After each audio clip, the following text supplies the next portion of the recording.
Take a deep breath. Hi everybody. Hi. How we doing? Good? Good. So this is video recorded. So again, if you have phones on, turn them off, and we're going to get started, and I'm ready to go when you are. So okay. All right, let's get started. Hi everybody. Welcome to Hippocrates Health Institute. My name is Michael. Hey Michael. Great, great. That's awesome. That's awesome. We're going to be growing some sprouts today. Sprouting the Easy Way is the name of this class. Obviously, I just introduced myself as Michael. So this is Sprouting the Easy Way with Michael! Thank you. Awesome. Awesome. Appreciate that. Well, because in the video, when people are going to buy this and watch this, all they're going to see is me and thinking I'm talking to nobody. But so now it feels good. This is going to be Sprouting the Easy Way. Believe me, there is sprouting the hard way. If you've read a book on sprouts, there's a couple books out there on sprouts. Ann Wigmore did a sprouting book. This other guy, Mark Bronstein, he did a sprouting book. There's several other different books as well. And the Sprout Man's book. If you read a book on sprouting, it'll get kind of confusing. Because one book says one thing, another book says something completely different. And what I mean by that is, even by soaking seeds, even by soaking times. One book says soak fenugreek seed for 4 hours. Another book says soak it for 8 hours. And a third book says soak it for 12 hours. And these are all professional people writing books telling you different times. It'll drive you crazy to read a book to learn how to sprout. So what I need you all to do, and if you're watching this at home, what I need you to do right now is take a deep breath and let go of all the questions, everything you think you know and understand about sprouting. Let it all go. I'm going to teach you how to sprout today. All those rules and conditions that you've been told about sprouting, let all those things go too.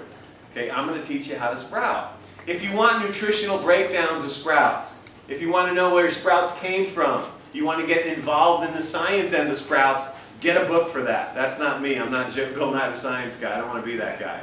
Okay, I'm going to teach you how to do it, but if you want more in depth, then go to a book for that. Now this is the one I would recommend and suggest to you if you did want to get one book on sprouts. It is by Steve Merowitz. He is the Sprout Man. Steve Merowitz is the Sprout Man. You can also go to his website, is sproutman.com. And Steve has updated information. He basically redoes his books every couple years with new information, new material, and updated material. So that's what I would recommend. This is called Sprouts the Miracle Food. Okay, and Steve Merowitz, again, is sproutman.com. He also has the science behind a lot of the things that I'm going to touch on today. You've all heard E. coli in sprouts and toxins in sprouts. You've heard these different terms. I'm going to touch on those things and tell you what they mean, what simple is true version. Okay, if you want the science behind them, that's when you want to go to Steve's website, sproutman.com. He has the breakdowns, you can print it out, and you can actually read the science behind the things I'm going to talk about today. Now, we're going to teach you how to sprout today for the obvious reason. Sprouts are good for you, right? Sprouts, high energy foods, high protein foods.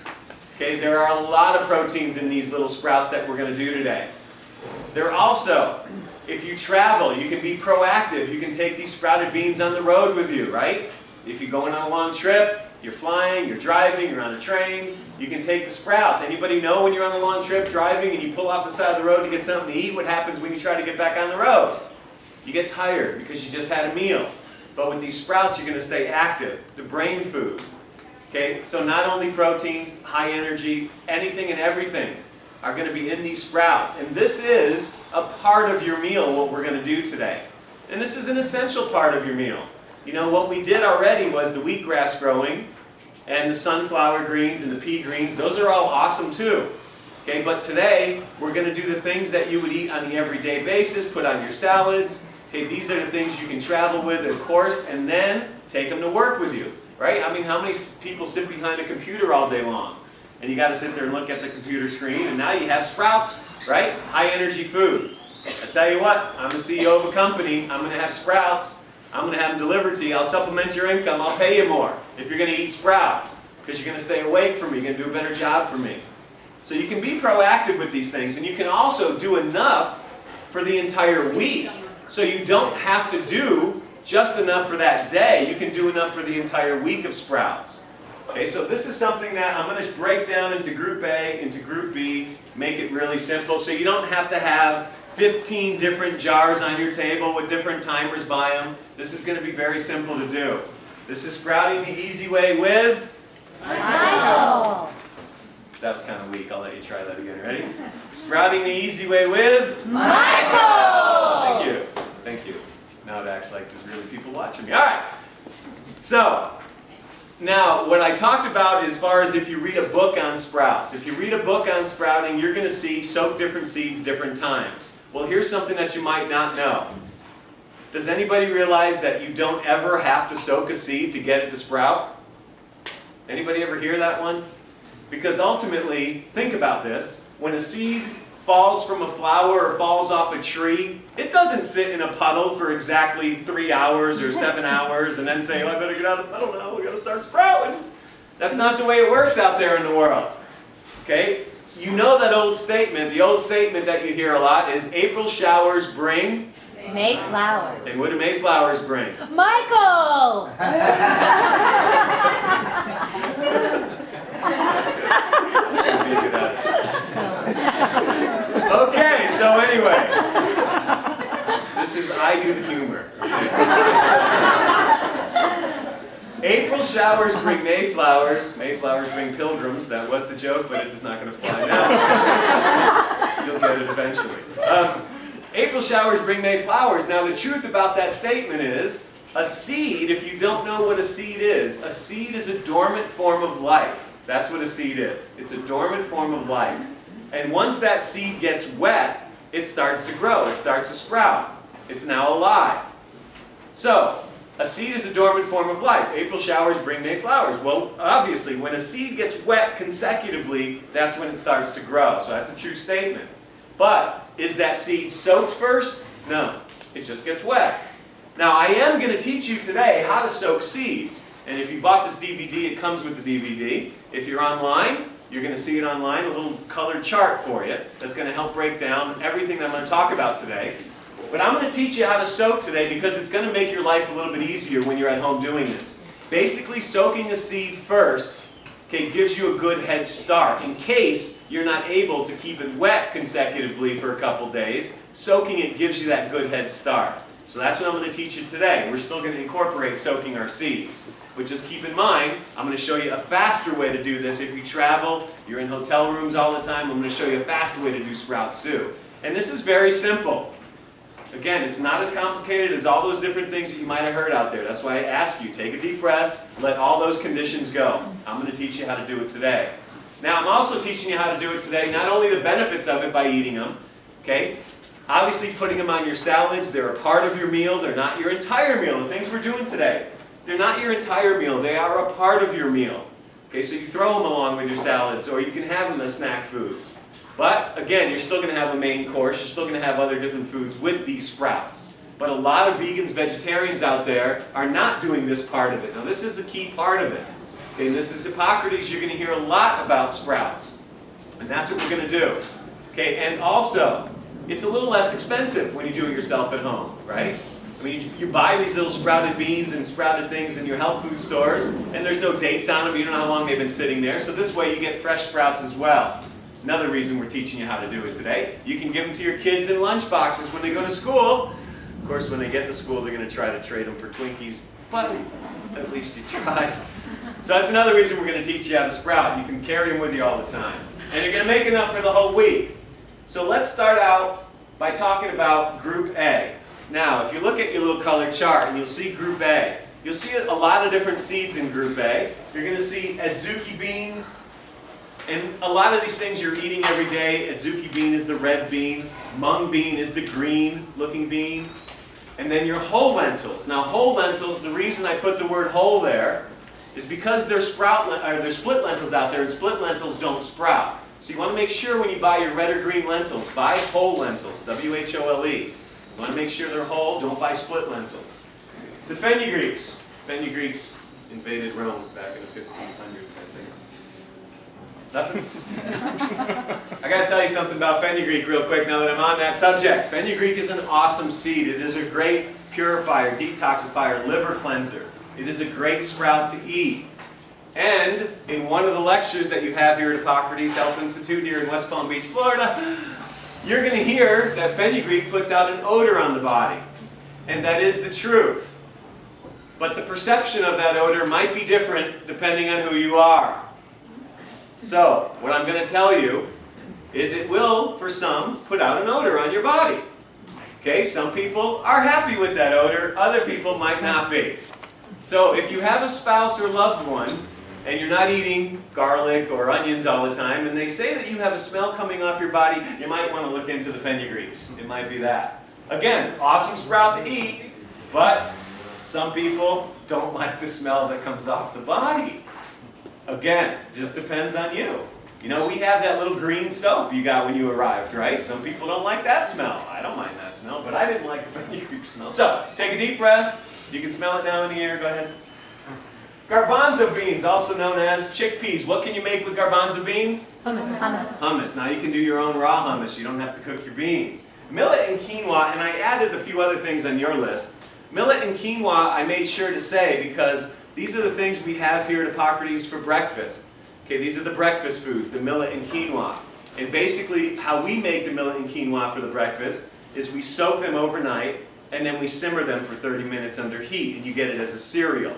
Okay, but keep in mind that you can make the millet and quinoa at home without having to simmer it. You can just soak it and sprout it too and eat the sprouted quinoa and millet without having to simmer it.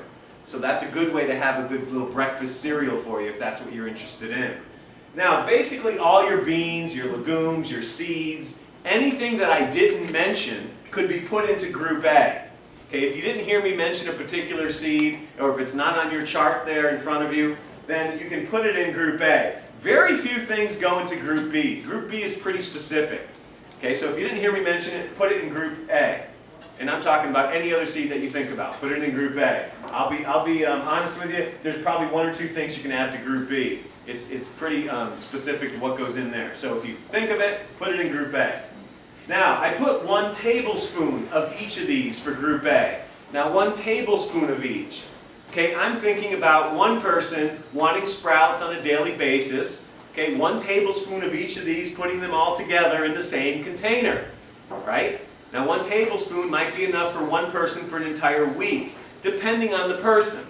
Everybody's a little different. You might be eating more or less. So you might have 2 or 3 of you in the household. But on average, start with 1 tablespoon of all of these seeds. And here's how we're going to do it. Now, there's a lot of different containers and jars and lids, and there's a lot of different things out there that you can sprout in. This seems to be the funniest one to me because they're sprout lids. First of all, you have to have a jar to go with the lid. But secondly, does everybody realize that a lid is basically to drain water off the seed without the seed falling in the sink? That's the only reason for a lid, is draining water off. So these lids come in small, medium, and large holes. Wouldn't 3 smalls do it? Why would you need small, medium, and large? Sprouting the easy way with? Michael! You guys are dying on me. All right. So we have glass jars, we have plastic jars. Now, let's say, for example, you have a jar, but you don't want to go buy the lids, or they don't fit. What else could you use for a lid, for example? You can use the seed cloth, the nylon cheesecloth, those bags. You can use a pair of nylons. I mean, how many men have nylons in their closet? Raise your hand, I'm not here to judge. You can use window screening. You can go get a roll of nylon window screening. For $5, literally window screening, for $5, you get a whole roll of it, and you have enough lids for the rest of your natural-born life. You just take some of that window screening, cut it with a pair of scissors, put it over the jar with a rubber band, there you go, you got a lid. Okay, you can also use a colander, right? How many people have colanders? Everybody has colanders at home. They even make this little flat colander I got at Walmart. Okay, you can use something like this. You can dump your seeds in there. So you have a jar, you have a pot or a pan, you soak your seeds in, but then you can dump them there to drain the water off. So there's a lot of different things you can use. Okay, so that's just some ideas to help you with lids if you already have a jar. Now what we're going to do today, okay, we're going to use these little pitchers. Now basically these are Kool-Aid pitchers, and I got them at Walmart. Walmart taking over the world. Walmart's taking over the world. You can get them at Walmart for about 99 cents. You can buy them from us here at Hippocrates for $4.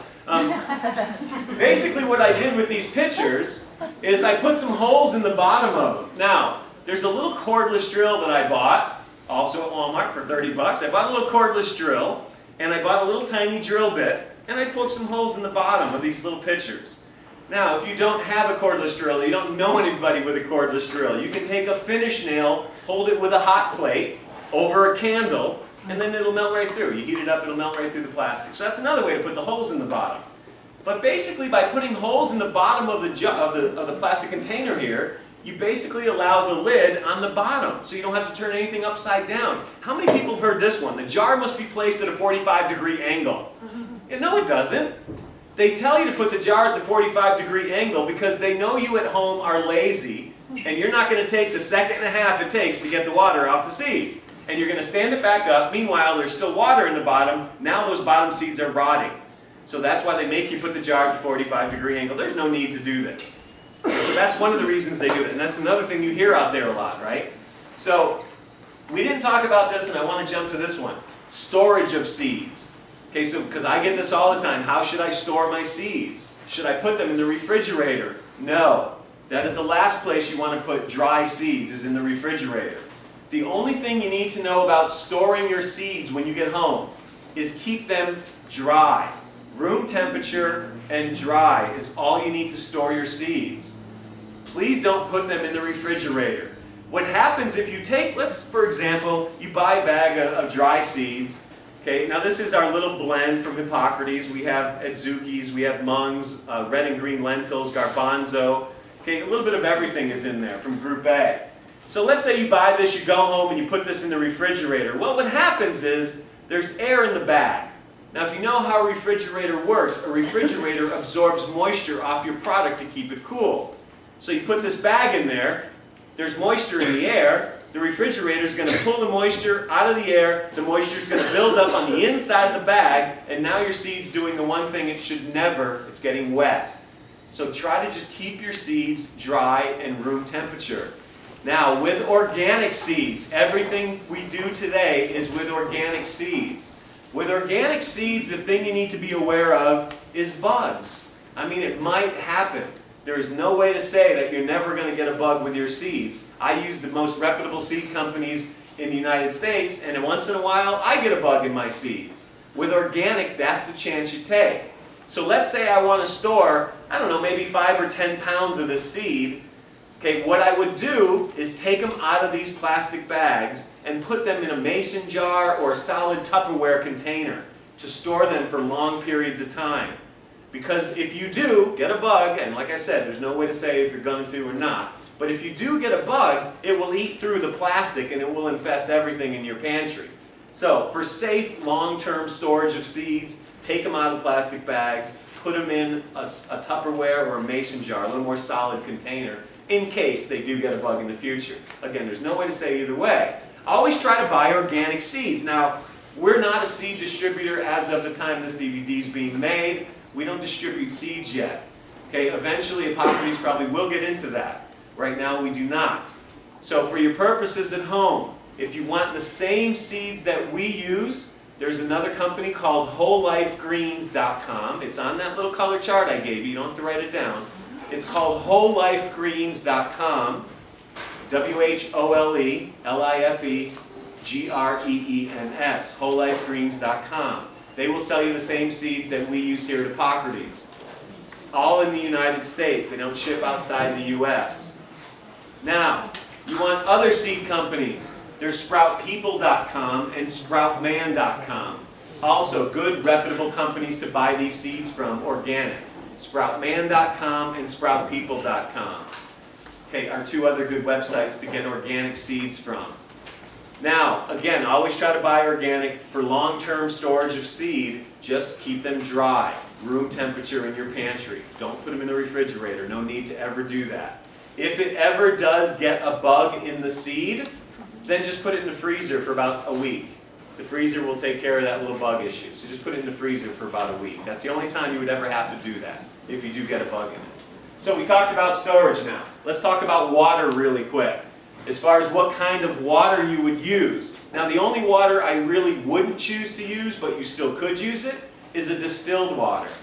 Okay, that's the only water I wouldn't choose, but you still could if that's all you have. But city water, well water, tap water, whatever's coming out of your faucet, is not going to hurt anything. These seeds already know what to do. Okay, 0 to 10 days of their life, they're already genetically encoded. They know how to grow. They know what to do. There is nothing you can do to change that. You can't add anything to that seed to make it different from 0 to 10 days. It already knows what to do. Okay, after the 10 days, you want to add products, yeah, go for it. Put them in your plants, put those products in the garden. Okay, but from 0 to 10, it is what it is. That seed knows what to do.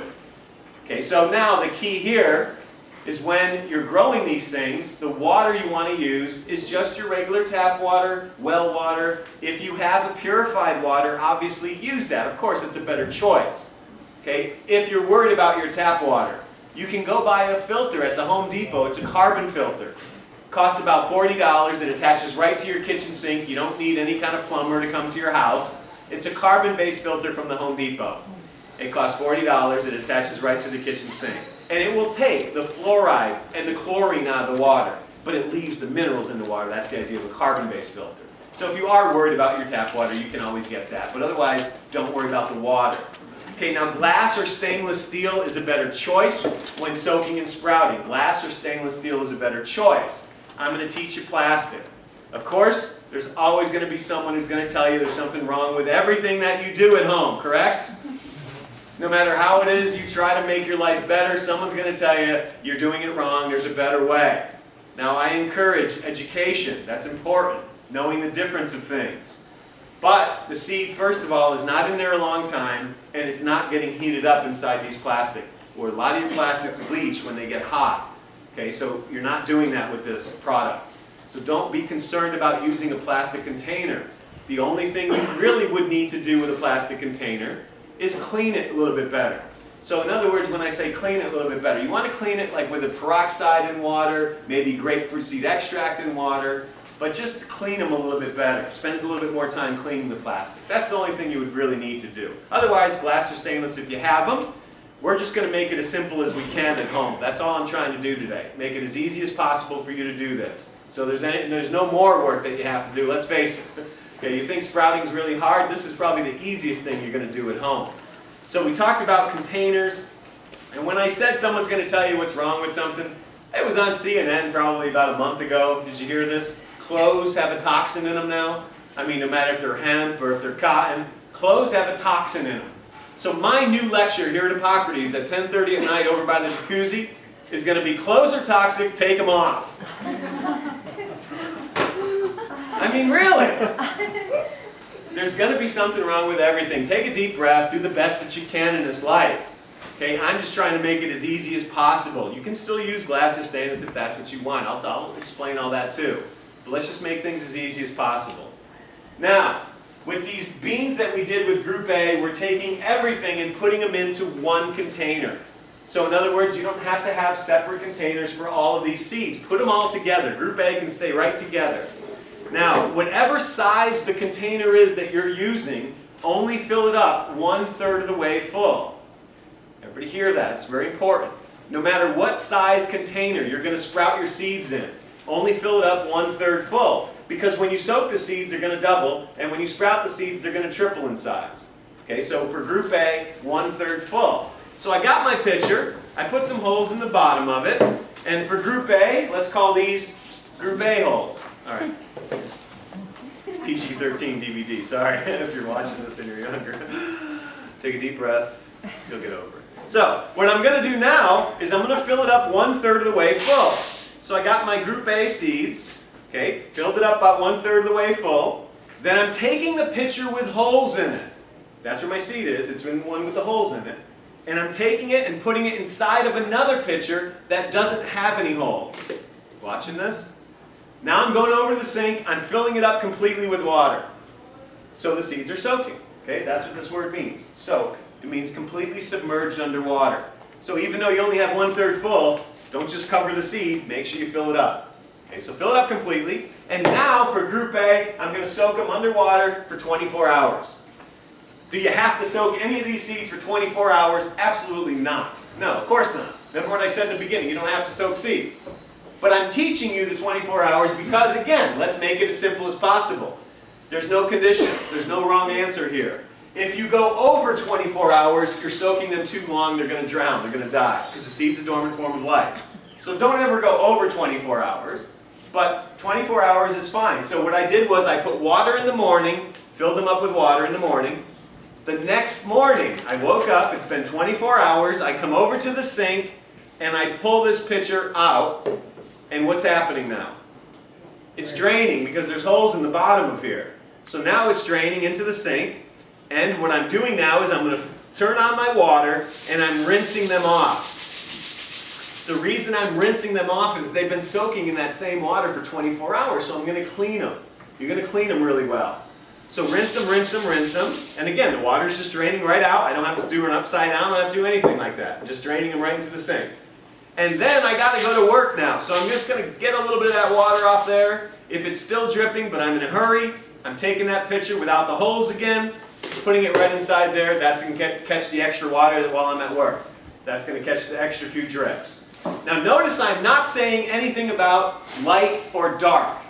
Okay, the only thing you need to know about light or dark is never let the direct sunlight hit anything that we're doing today.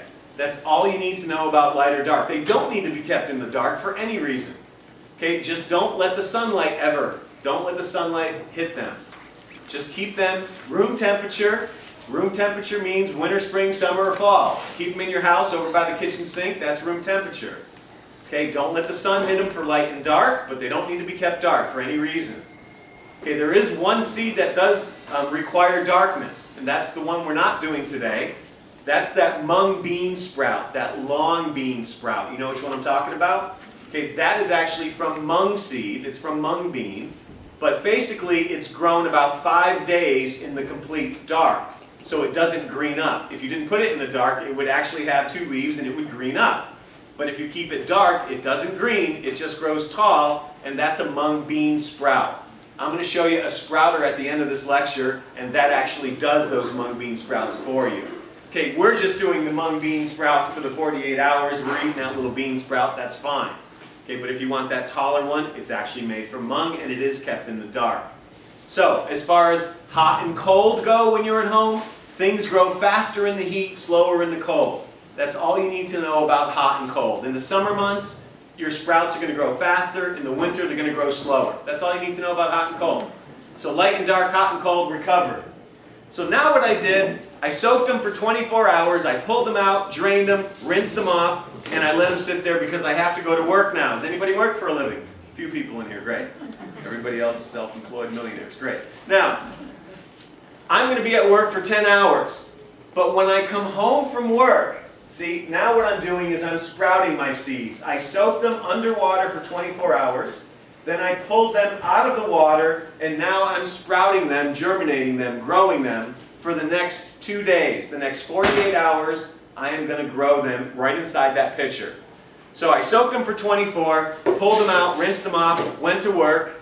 When I come home from work, I go right over to the sink. Okay, and I rinse them off again. I rinse them really well. I make sure the bottom moves around to the top. Rinse them, rinse them, rinse them when you get home from work. Treat these seeds. Once they've been soaked for 24 hours, they are alive. And I want you all to think of this because this is going to help. Think of that seed as a newborn baby. What do newborns love to do every 2 to 3 hours? They love to nurse, right? They love to eat. And they love to poop. Got to change their diapers, right?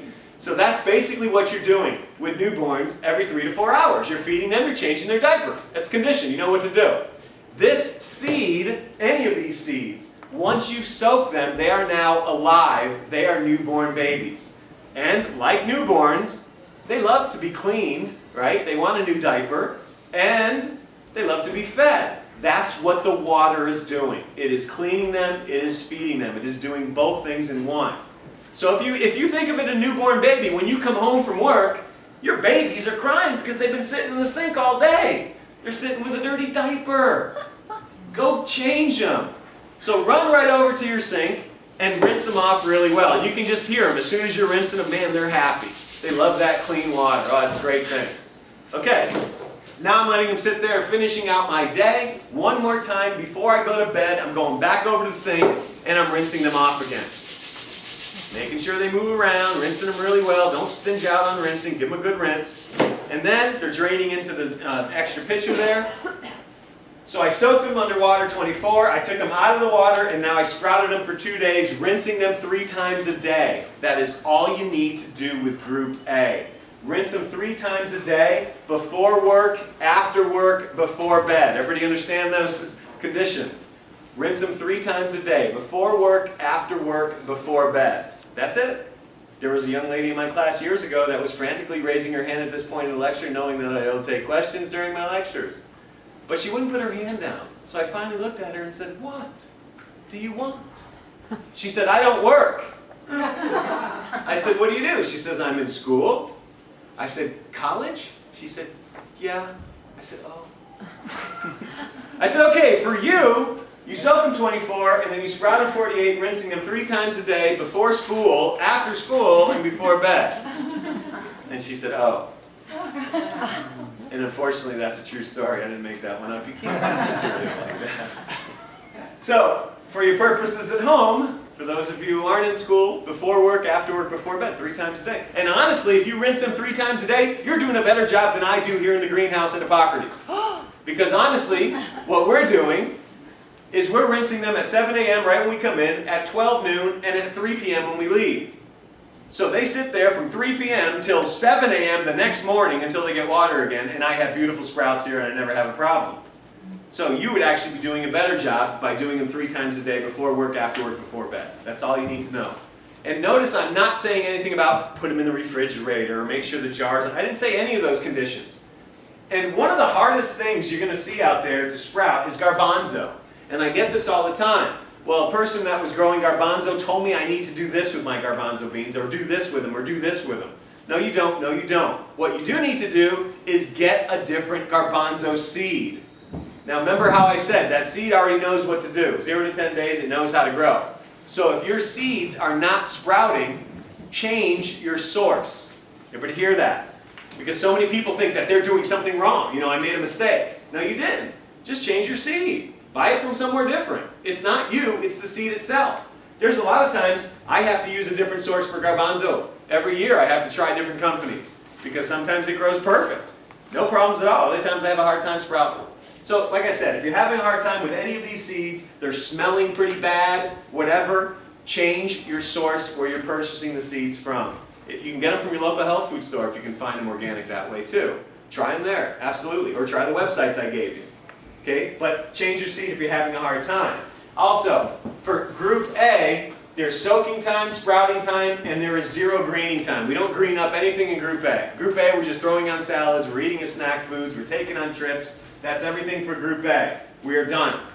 That's about as simple as it is. Now, if you walk over to your seeds from Group A and they smell bad, don't eat them. Throw them away. Why would you ever chance anything? Okay, because I know you're going to hear these things out there about the E. coli's, right? Toxins in sprouts. What did I just explain to you that a seed, once it's soaked, what is it? It's a newborn baby, right? And seriously, you have to think of it that way because, again, if it is a newborn, that means it is expelling something that it doesn't need as it grows, right? So that can be called an E. coli. Is it a bad thing? No. Honestly, if that seed was contaminated with an E. coli, you personally, as a human being, would not die from that seed. So I need you to take a deep breath on this because there's a lot of fear out there about E. coli's. Okay, first of all, there's about 150 different types of E. coli's, and only half of them are even bad for you. And the only way you could literally die from it is if you eat a contaminated sprout. First of all, your body's going to send you immediately to the bathroom. That's the first thing that's going to happen. Your bodies are pretty smart. The only way that anything else is going to happen to you is if you're sitting on the toilet still eating that contaminated seed. That's probably the only way anything bad is ever going to happen to you by eating a contaminated seed. So take a deep breath, let all that stuff go. This is another reason you're doing this yourself at home, so you can have more quality control. Honestly, really the only way that seed's going to go bad is, let's say you made a salad at nighttime, you had a salad for dinner, and you left it out in the heat of Florida in 95-degree humid temperature, you went to bed, you woke up the next morning, you walked over to the salad, it smelled bad, but you started eating it. and then again, you're going to end up on the toilet. That's the worst thing that's going to happen to you. To actually say someone's going to die from eating a sprout from the E. coli is not true. That's not going to happen. No way, not for a human being. Our bodies are too smart for that. So, take a deep breath, let all that one go. Be educated about it, understand that, is there going to be an E. coli in sprouts? Yeah, that's why you rinse them off, right? Because you're changing their diapers. Okay, follow what's simple is true. This is not complicated. You don't have to be a science to know what I'm telling you today as far as, is there going to be an E. coli? Sometimes, yeah, but that's why you rinse them off. If you think they're bad or they're brown or they smell bad, don't eat them, throw them away. Everybody follow me? So now with group A, they're all sprouted, they got a little tail on them, and what I did, I brought just a green lentil with me. It's almost a full picture. I started out 3 days ago with about this much green lentils, and they soaked and they sprouted, and now I have a little tail on all my green lentils, or Adzukis or mungs, whatever you're growing. They all have a little tail on them. Now they're ready to eat, and you don't have to rinse all those little coats off. The coats, meaning the green shell per se, or the red shell from the Adzuki, or the whole lentils. You don't need to get all those off. The skins, okay, the skins is a better word. You don't need to rinse those off. Actually, what they do, kind of like how certain things go through our intestinal tracts or our colons, and they help actually pull the mucus off the wall of the colon and intestinal tract. So they're actually kind of good for the body. They help actually clean the body a little more, so you don't have to rinse those off.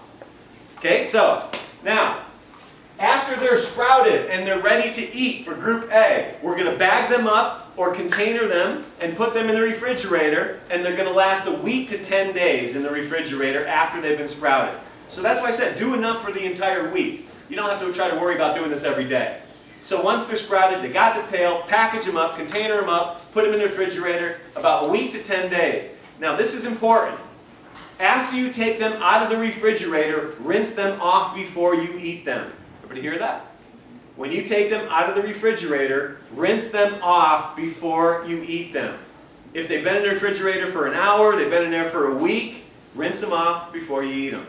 Because the refrigerator's idea obviously keeps things dormant. That's how a refrigerator works. But they're still growing in there, but they're just growing very slow. So if they're still growing, they're still booping. Thank you.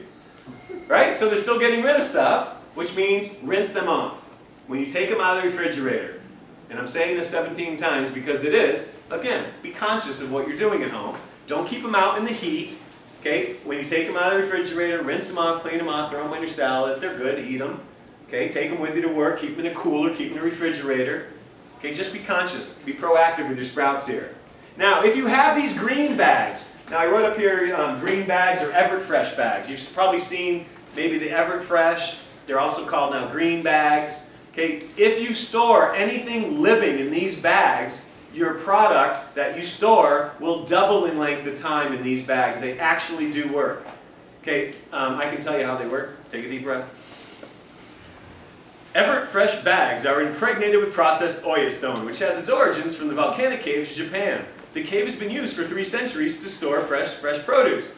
The success of the cave as ideal storage can be attributed to the constant levels of high humidity, static temperature, darkness, but most importantly, the ability to absorb the gases discharged by the stored produce. The study of the cave gave scientists the key to developing Everfresh film, which absorbs ethane, maintains humidity, and when refrigerated, maintains temperature control. All the major factors in successful long-term storage of produce. Show product. Okay, basically what I just said, if you didn't quite get all that, what I just said is they're a membrane. So in other words, you know you can't take lettuce, rinse it off wet, and store it in a Ziploc because it's going to rot really quick. Okay, but these bags are breathable bags. They allow that moisture to escape so it doesn't rot your product. Okay, so you can actually take your beans from Group A here, put them in these bags, and they will probably last almost 2 weeks. They'll actually stay a lot fresher. Okay, so that's what these green bags do. They are also reusable, these bags, Everfresh or green bags. They are reusable. They last anywhere from 4 to 6 months. So you keep reusing them too. That's another good thing about them. Hippocrates Health Institute does sell these green bags. If you want to get them on store, get them online. They do have the green bags now. Is it available in the store? Now, remember how I talked about using jars and then dumping the jar into the colander? Remember we talked about that? Okay, if you're going to use the colander method, okay, if you do have a colander at home and you're going to actually take that seed, because you don't have any of these things, you're going to take that seed and dump it into a colander. The only difference with the colander method, you're still going to rinse them 3 times a day, before work, after work, before bed. You're still going to do that. But the only difference with the colander is take a wet paper towel and cover the seeds while you're at work and overnight. Okay, cover those seeds with a wet paper towel if you're doing it in the colander. The reason for that is because the colander is a big surface area. They dry out a lot faster. So by covering with the wet paper towel, it keeps them a little bit more moist, it keeps them wetter, it keeps them from drying out and dying on you. Okay, if you have these pitchers, you don't need to worry about covering them. They're fine in the pitchers like this. The colander also, if you drain them in the colander method, whether you have the round colanders or the flat colanders, you can put the colander right there in your dish rack, right? Because that drains right into the sink. So you don't have to worry about trying to find a place to put the colander after you rinse your seeds off. Or use your dishwasher. Open up your dishwasher, pull out that top shelf, and set the colander right on there. That drains into your sewer too, so you can use that. You can use a dishwasher. Now, so cover them with a wet paper towel while you're at work and overnight if you're using the colander method, but that will also work. So group A, soak for 24, sprout for 48, rinse 3 times a day, before work, after work, and then before bed, you're done. Group A is finished. Store for a week to 10 days, up to 2 weeks in the refrigerator. Rinse them off before you eat them. Very important. Take them out of the refrigerator, rinse them off. Now we're jumping over to Group B. In Group B, we have alfalfa, broccoli, clover. We have radish, garlic, onion, mustard. Okay, Group B is very specific. They are very tiny, tiny, tiny seeds for Group B. Okay, if you want to know what alfalfa looks like, I think more people are familiar with alfalfa. I'll pass that around so you can kind of see what the alfalfa seed looks like. Pretty much everything in Group B is going to be that little tiny seed. Now, with Group B, because they are that small, you don't need to soak them as long. So our soak time is a little bit less. However, our sprout time is a little bit longer, and we also added a greening stage for Group B, which I'm going to talk about. Now, alfalfa on the top of the list. The reason I put alfalfa at the top because everybody's familiar with alfalfa. It's a very simple sprout. It's the most commonly known sprout. It's got a little stem, it's got some roots, and it's got 2 little leaves. That's alfalfa. You all know what it looks like. Okay, now the thing you could add into Group B is the chia seed, the chia pet. Remember the chia pets? Anybody get one of those for Christmas? Buy one of those for people? Anybody get the clapper? Clap on. I got the clapper in my house. But when I use it, my fan goes off, my TV goes on, and my light in the other room goes off. I don't quite figure the clapper. So, alfalfa, one of the oldest sprouts, and broccoli and clover, and then we got radish, garlic, onion, mustard. Now, some of the bottom ones, the radish, garlic, onion, mustard, might be hot, spicy hot, Tabasco hot. So if you like some of those at the bottom, and you like that little spice and kick to your sprouts, add some of those. Okay, I would personally choose for your purposes at home alfalfa, clover, and a radish. Now there's a couple different varieties of radish. There's a daikon radish, which is a little bit more hot and spicy. It's not too bad, a daikon radish. And then there's a China rose radish, which is a little bit more mild. So daikon or China rose. Alfalfa and broccoli I put at the top because I'm going to tell you a story about each of them. Now, alfalfa, if you don't remember this, it was a little over 10 years ago, somebody supposedly died from eating alfalfa because of the E. coli that was in it. As I told you already, it is impossible to die from the E. coli that would ever be put out in a bad sprout. Okay, I read this article that supposedly was linked to the E. coli found in the alfalfa. I read that article. This guy that supposedly died because of it would have had to have eaten a 5-gallon bucket full of contaminated alfalfa to get that much E. coli in his body that would have killed him as a human being. Okay, around that same time that this happened, there's a company, a fast food joint, out in the California area, kind of like whatever those fast food joints are. I won't say any names because this is going on TBT. Okay, but there's a fast food joint and someone died from the undercooked meat from the E. coli found in that hamburger. Now, when someone supposedly died from the alfalfa, okay, I was out in California when this happened, alfalfa sprouts were pulled from every market. You could not get an alfalfa sprout for about 4 months out in California anywhere. It was pulled from every market. Okay, somebody supposedly died again from now the hamburger. What do you think happened to that place? Nothing. It was open the next day. People couldn't wait to get that hamburger. Okay, but alfalfa, my God, someone, E. coli, pull them from the market. Don't ever eat them again. But the hamburger, I got to keep that place open. We got to drive through, man. We got to sell them. So it's an interesting thing here, because as I just told you, someone supposedly died from the alfalfa. What they didn't tell you is he ate at that fast food joint that same morning. They didn't tell you that though. They also didn't tell you that he used the restroom and didn't wash his hands when he was finished. They didn't tell you that either though. There is a lot of different E. coli's, right? So was there an E. coli in the alfalfa? Yes. Was it anything that was ever going to hurt you as a human being? No, unless you ate a 5-gallon bucket of it, you're sitting on the toilet and you keep eating it. Okay, so let those things go, take a deep breath, go to sproutman.com if you want the facts on those things. Now the other thing I want to go to now is the broccoli sprouts. So, is broccoli, now around the same time that someone supposedly dies from alfalfa, broccoli sprouts come, you remember this one about 10 years ago? Broccoli sprouts come out with there's a cancer-fighting agent word in broccoli sprouts. Anybody remember that one? So here's what happens. Here's my little story about that. Any copyrights rebroadcast of this story? I'll strictly prohibited out expressly instead of Michael and Hippocrates Health Institute. Hippocrates doesn't back anything I say today. So with broccoli sprouts, there's a guy in the Midwest and he has broccoli, quinoa, and millet are his 3 grains that he sells. Well, this one particular year, his broccoli sprouts aren't selling. His broccoli seed isn't selling well. So he grows them into a sprout. He hears about sprouts from somewhere. He grows the broccoli into a sprout. Now he knows a scientist, a biochemist, that he went to high school with. He calls up this guy and says, I'm going to send you some broccoli sprouts next day air. Can you use your little thing that zooms in real close? And could you find something good in these sprouts? I'm going to send them to you. The scientist says, sure, send them over. So he sends them. The scientist spends about a week. He's doing all these tests. He's zooming in real close. And he finally finds this word in broccoli sprouts. Now this particular word is known as a cancer-fighting agent word. So he calls the farmer up. He says, Joe, guess what? I found this word in your broccoli sprouts. And the farmer says, great, I don't know what that word means. He says, but it's a cancer-fighting agent word. So the farmer, smart guy, he says, great, send me the info. So the scientist sends him the test results. The farmer now goes over 60 Minutes, Time Magazine, Newsweek, anybody all over the internet, anybody that will listen to him, and publishes his article that says his broccoli has a cancer-fighting agent in it. And so now, this part of the story is true. In 1 week's time, broccoli seed went from 4 cents a pound to $7 to $14 a pound in 1 week. And that part of the story is absolutely true. Okay? Was there a cancer-fighting agent word in broccoli sprouts? Absolutely. If you have nothing to do with your life and your day but to look for something positive or a cancer-fighting agent word, you will find it in every one of these things that we do here at Hippocrates. If that's all you got going for you. And you know what? The opposite exists too. If you got nothing to do but your day to find something bad and something wrong with everything, you will find something wrong with everything that you do. Take a deep breath. Do the best that you can out there. Okay?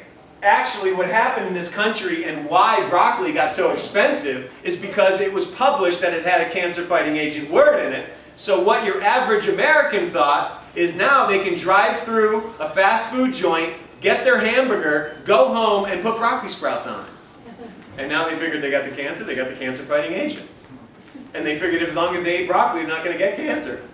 By the way, that's not how this life works. You know that. You can't just put a cancer-fighting agent on a cancer and expect it to work. Okay, so every one of these things are a cancer-fighting agent. I got news for you. So take a deep breath on this one. And another thing about broccoli is 80% of all broccoli seeds out there don't even sprout. So you're wasting a lot of good money trying to sprout broccoli. That's why for your purposes at home, I'm going to choose alfalfa, clover, and maybe a radish seed. Those are the things I'm going to put into Group B. Is alfalfa, clover, and radish. I'm going to skip broccoli. It's too expensive. It doesn't taste that good. And I'm going to get my cancer-fighting agent and everything else. And actually, alfalfa is still one of the higher protein sprouts out there. By the way, if you don't know this, out on the West Coast, this is true. If you grow alfalfa sprouts for retail, they actually have to use bleach in their water. And that was because you people freaked out. You didn't want the E. coli anymore, so now they say, well, put bleach in it. There you go. That'll solve your problem. Okay, take a deep breath. This is what's created by manipulation. I'm going to tell you another way I can manipulate you. You ready? Someone is going to die someday from drinking wheatgrass juice. Watch.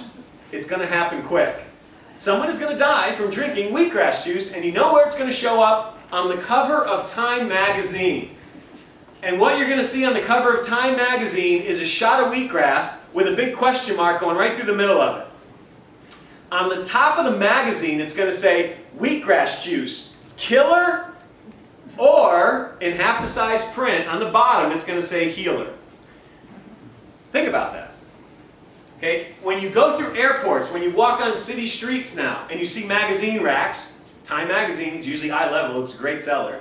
Time magazine, and what you're going to look over when you see it is wheatgrass juice, killer. That's going to be right on the top. That's what everybody's now going to see. So let's say now you come home from a place like this, and you're drinking wheatgrass, and you're feeling better, you're feeling awesome. And you start telling your family and friends, hey, guess what? I went to this institute. You know, we have to stick things in our butt. Anyway, but I'm drinking wheatgrass and I'm feeling better. And they look at you and say, you're drinking wheatgrass? Wheatgrass is a killer, right? Because they walked through an airport earlier that week and they saw Time magazine that said wheatgrass juice killer. They didn't pick up the magazine, they didn't read the article, but that's what they saw and now that's what they tell you. Everybody hear that? That's how manipulation happens. It's easy to do. I can do it to everybody I talk to. But you know what? There's a better choice. Because here's what happened. Did someone actually die from drinking wheatgrass? Here's how it happened. They went to a store, they bought a shot of wheatgrass juice, they took it outside, they went to cross the street and they weren't looking, and they got hit by a bus. But they died from drinking wheatgrass because they were drinking it and they died. So Time magazine has every right to publish that article. They can say someone died from drinking wheatgrass. That's the truth. But he didn't die from drinking it. He died while drinking. He got hit by a bus. He wasn't paying attention. There you go. So it's easy to manipulate you. So pay attention to these things. It's really important. Take a deep breath. Be careful what you're reading out there.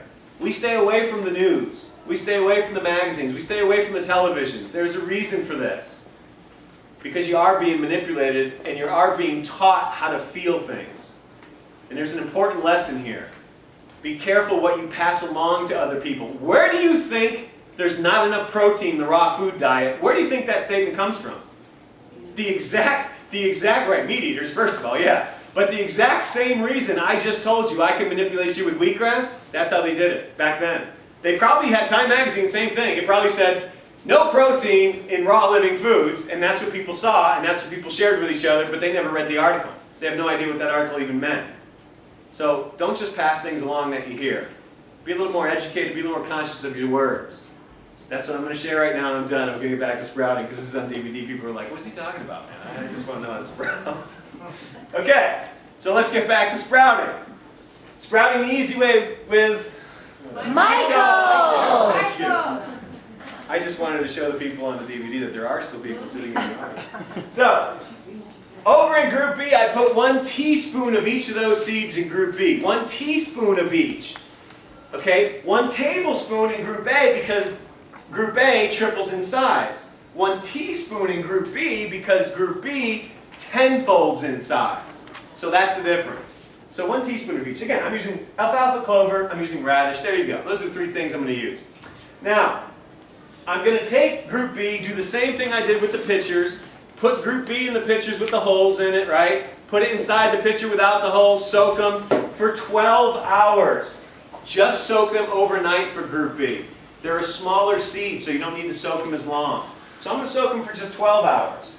Then I'm going to take them out of the water, rinse them, just like you did with Group A. But rinse them now for 3 days. Rinse them before work, after work, before bed for people in school. Rinse them before school, after school, before bed. We covered it now. So for 3 days, you're going to rinse them off inside the container. Now with Group B, as you did with Group A, make sure they're moving around. Make sure that bottom is getting moved around to the top. That's really important because Group B is very tiny. So a lot of times they sit in the water if you let them sit down there too long and they're going to drown.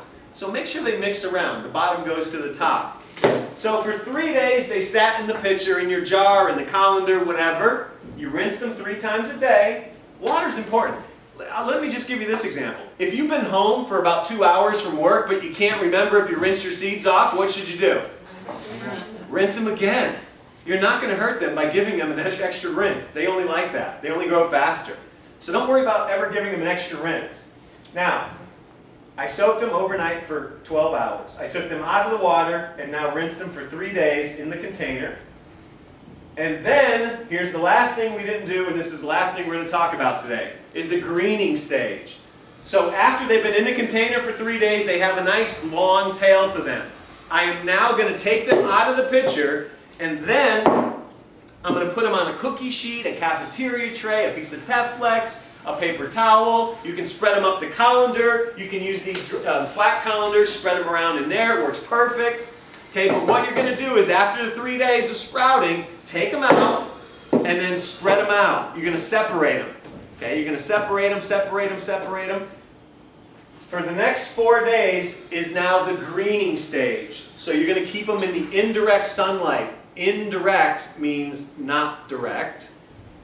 So the shade, never let the direct sunlight hit them. Keep them in the indirect sunlight, separate them, and then water them 3 times a day. Or if you have them in a cookie sheet or a cafeteria tray where there's no drainage, mist them 3 times a day. Okay, if there is drainage, if you have them in a colander, and this colander's in your dish rack, you can now take that attachment, that hose right by your kitchen sink that comes out, keep them right in your dish rack, and spray them 3 times a day because the water excess comes right out and drains into the sink. Okay, you don't want them, for the greening stage, you don't want them puddling in water. You don't want them sitting in water because they will rot. They will start to smell, they will turn brown.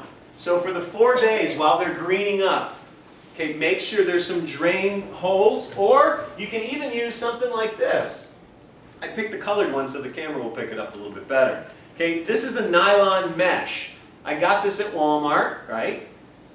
In the arts and crafts section, right? They're needlepoint, so whatever you like to do, I don't know what you like to do with these, whatever. But they're needlepoint sheets. So I can actually use something like this, spread my sprouts out for the 4 days as they're greening up, water them 3 times a day, put them in my dish rack, or put them in the dishwasher on the top shelf again, and then let them green up. So what's going to happen now is, I'll show you what they're going to look like, is now they're going to be green, okay, and this basically looks like alfalfa. This is actually clover, but it looks like alfalfa sprouts. And you can pull this right off. It comes right off of those sheets. Just comes right off. And you got a nice little root system, you got your nice little stem, and you got your green leaves. Now this is ready. So it was overnight with the seeds soaking. Take them out of the water, rinse them 3 times a day for 3 days, and then spread them out for the next 4 days. So a total of about 7 days. And then you're going to have greens ready to eat or put in your refrigerator. They still will last a week in the refrigerator, or 10 days to 2 weeks in the green bags. They do last a long time. These are quite durable sprouts. Okay, now this that I have up in my hand is about 5 ounces of seed. And this is enough for about 80 people eating 2 meals a day here at Hippocrates, because again, this is a part of your meal. So it started out with just 5 ounces of seed, which is about a half a cup. About a half a cup of seed gave me this much sprouts. So if you do this at home, obviously this is going to be enough for almost 2 weeks for one person at home. Now, if you grew extra and you're not going to eat it all, anybody have any idea what else you can do with these? No. Juice them, yes. You can put them in your juicer. Okay, this is green, right? Don't forget, the key to making a green juice is the word green. Anything that is green, you can put into a green juice. So this is green, sprouts, they're green, right? You can also put spinach, kale, obviously celery, cucumbers. You can put cabbage. Cabbage is a great green, great digestive enzyme in cabbage, the green cabbage. The leaves of beets, romaine lettuce. There's a lot of awesome dark leafy greens out there in the world that you can use for a green juice. If you don't have sunflower greens or you don't have pea greens. So then use everything else that is green. And make your green juice, make enough for the whole day. Because green juice is a little bit more durable. Wheatgrass juice you want to try to drink as soon as you do it, or within the first hour to 2 hours. Okay, but green juice, that'll go all day. You'll put it in the refrigerator. Make enough for the whole day. Okay, again, your cucumber, your celery, your spinach, your kale, your cabbage, the alfalfa sprouts, broccoli sprouts. You can put anything into a green juice that's green. Okay, just stay away from the things that aren't green. You don't want to put the carrots in with the green juice. You don't want to put fruit in with the green juice. Okay, that's the key to making a good green drink. All right, now group B, we're finished. We soaked them, we sprouted them, we put them in the refrigerator after we greened them up and they're complete. When you take them out of the refrigerator, same thing you did with group A. When you take them out of the refrigerator, Rinse them off before you eat them. Okay, that's another important thing. Now, this, as much as I think I made it pretty easy for you to go home and grow, right? I think it's pretty easy for you to sprout. This is as simple as it can be. I'm going to get into a fast way right now. I'm going to show you a fast way to sprout if you travel. And then the difference between hulled and unhulled. I didn't get that. I want to share that with you. Because you hear these seeds. You hear some seeds are hulled, some seeds are unhulled. The easiest example of hulled and unhulled is sunflower. Okay, if it has a black shell on it, that's unhulled. That you grow for a green. We did that in another DVD. We do that in the soil. With the wheatgrass, the same thing. Is you grow it in the soil, in the earth. This is all hydroponic, what we did today, without soil. Okay, so sunflower with the shell on it, the black sunflower, is unhulled. Think of this. Hulled is a verb, it's an action word. So when you hull something, you're taking a shell off it. So if it's a hulled sunflower seed, there's no shell on it, means it's the meat of the sunflower. So you can use it for recipes, you can soak it and sprout it, use it for seed cheeses, and different things you can do with hulled sunflower. Very tasty. Okay, but by sprouting seeds first, you are pre-digesting them. That is the key to sprouting. They're pre-digested. They're easy for the body to assimilate. With nuts, you can do that same thing with nuts. Make sure you soak them first to pre-digest them. Now, if you want that crunchy taste of a nut after you soaked it, then put it in dehydrator, dry it out. But now it'll still be alive. It'll still have its enzymes in it. That's the key. Okay, you want things that are soaked first. They're pre-digested. You can always dehydrate certain things if you want them crunchy. You want to do that route. That's okay. Now, I told you about hulled and unhulled. Now let's do the fast sprout. So I'm on the road, I'm traveling, right? And now I want these group A. I want to do group A within about 36 hours. I want group A done. I want to eat them. I want them fast. So what I do is I travel with my little bean bag, my little dry seed bean bag, and then when I get to the hotel, I look for a cup. And most hotel rooms have a cup in the room, right? I go over to the cup in my room, I take it out, and I have a pin or a safety pin or whatever, and a tack, and I poke holes in the cup, right? And then I put my dry seed in group A, 1/3 full, and I go over to the bathroom sink and I just rinse them. I'm not soaking them first, I'm just rinsing them. And then I go into the bathroom about 3 or 4 times a day, I rinse them off really well, and then literally in about 36 hours, they are all sprouted, ready to eat. That's as fast as this works for group A. Again, I taught you how to soak seeds first because it gives you a good head start. You know, this way you can't make any mistakes, really. But if you're not going to soak them first, you do have to make sure that they don't dry out. Make sure they stay wet. That's important. So I put some holes in the bottom, put my dry seed in without ever soaking it, and I just rinse them off. There's also sprout bags that do that same thing. The nylon mesh sprout bags. There's hemp bags you can use. And what the sprout bags are this. They're a cup with a hole in the bottom. So you basically dip it in water with the bag, pull it out, it drains, you hang it up on your shower head or whatever. Okay, with this one you can put the cup with the holes inside the cup without the holes. That catches the water. There you go. Okay, if you did the bag method or this method, just make sure they get dunked in water at least 3 to 4 times a day. Make sure they don't dry out if you're not going to soak them first. Make sure they stay wet, but they will sprout in about 36 hours. Everything in group A will be done, ready to eat. Now let's say, even though I made it as easy as I could for you, you still want an even easier way to sprout. That's when you buy the Fresh Life Sprouter. Okay, again, you can get this through our website, the Hippocrates website, or the Hippocrates Store website page. This little Fresh Life Sprouter is as simple, as I made it as simple, this is even simpler.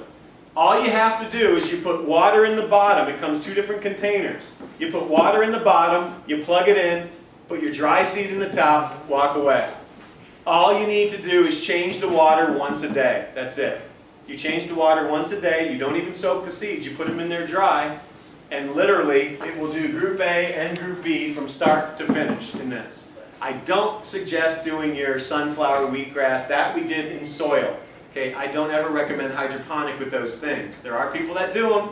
It's just not my recommendation for you. You can go to my personal website if you want to read more details about why I would rather use soil for those particular items. I'm doing this basically for the DVD. You're going to get this live in about 2 more weeks when I do that lecture.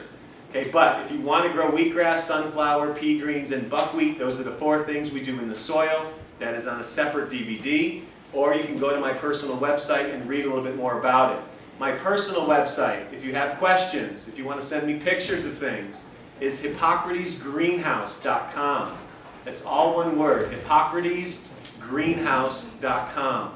And that will give you my website information on everything I did today. This little color handout chart if you didn't get it. Also, if you have any questions, my email address is on there. You can send me emails. I have a frequently asked question page too on there. So a lot of things we already talk about on the website. So it's hippocratesgreenhouse.com. And again, if you want juicers or equipment, okay, you want to get dehydrators or any different kinds of machines and you can't find them at the Hippocrates store, you can go to 877myjuicer.com. 877myjuicer.com is also a wonderful website for equipment and products. Okay, it's 877myjuicer.com. www. You all know that one, right? Okay. The Fresh Life Sprouter is also the machine you can do that mung bean sprout in. Okay, remember that the mung bean sprout needs to be kept dark the whole time? This is a dark plastic. So you can do the mung bean sprout right in there. For 5 days, it'll straighten up and you'll have that tall sprout, that bean sprout. Okay, if you're going to do group B, in this, make sure you take the lid off to allow the indirect sunlight to come in for group B. Allow that greening stage, allow the indirect sunlight to come into this container.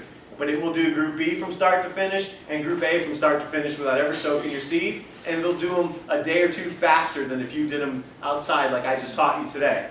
Okay, again, that's the Fresh Life Sprouter. Just change the water once a day. That's all you need to do. Plug it in, walk away. Now, we covered a lot of topics today. I appreciate your time, your patience, your energy. If you do have any questions, send me emails. Please do not call me for questions. I will not answer the phone. You will have to have a computer. If you can send me pictures of everything, send me pictures. I can help you out a lot faster. If something smells bad or doesn't feel right to you or looks bad, don't eat it. Throw it away, start all over again. Be conscious of the things that you're doing at home with these sprouts. Don't keep them out of the refrigerator for too long. Keep them rinsed off constantly, and you're going to have safe and healthy sprouts to eat at home. Thank you all again for hanging out with me. I'll stick around and answer questions.